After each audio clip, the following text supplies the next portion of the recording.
Sunan Muria. Sunan Muria, yang memiliki nama asli Raden Umar Said, merupakan anggota termuda dari Majelis Wali Songo. Beliau adalah putra dari Sunan Kalijaga dan Dewi Sara.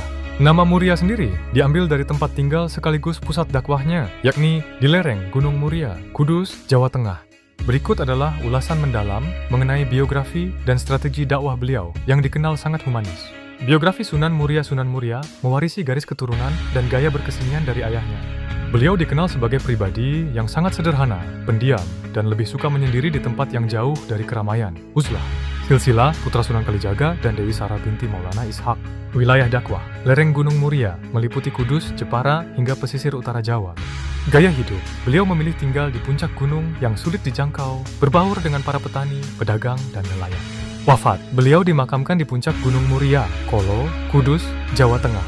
Metode dakwah, Tapa Ngeli. Sunan Muria menggunakan strategi yang disebut Tapa Ngeli, yang berarti menghanyutkan diri dalam masyarakat tanpa harus kehilangan jati diri sebagai pendakwah. Beliau tidak melakukan konfrontasi langsung dengan tradisi lama, melainkan mewarnainya dengan ajaran Islam. 1. Dakwah melalui kesenian dan budaya seperti sang ayah, Sunan Muria, sangat mahir dalam seni pertunjukan dan sastra. Beliau menciptakan tembang-tembang Majapahit yang sangat populer hingga saat ini untuk menyisipkan pesan moral dan ketauhidan. Karya sastra, menciptakan tembang sinom dan kinanti. Pewayangan, beliau sering mementaskan wayang kulit yang telah dimodifikasi dengan cerita Islami.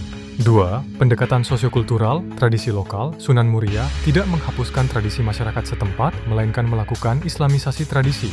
Kenduri, selamatan, mengubah doa-doa dalam tradisi sesaji menjadi doa-doa Islami, tahlilan. Kursus keterampilan, beliau mengajarkan cara bercocok tanam, menangkap ikan, dan berdagang secara jujur kepada penduduk setempat sambil menyelipkan ajaran agama. 3. Moderasi dan toleransi dakwah beliau sangat lembut dan moderat. Beliau lebih mengutamakan pendekatan praktis, amal, daripada teori yang rumit. Hal ini membuat masyarakat di pedalaman merasa nyaman dan tidak terancam dengan kedatangan agama baru. Ringkasan strategi dakwah aspek, penjelasan sasaran rakyat jelata, petani, nelayan, pedagang kecil, di pelosok. Media tembang Majapahit, sinom yang kinanti, dan wayang kulit. Sifat persuasif, moderat, dan akomodatif terhadap budaya lokal, fokus perbaikan akhlak dan kemandirian ekonomi masyarakat. Sunan Muria membuktikan bahwa agama bisa diterima dengan damai jika disampaikan dengan cara menghargai kearifan lokal.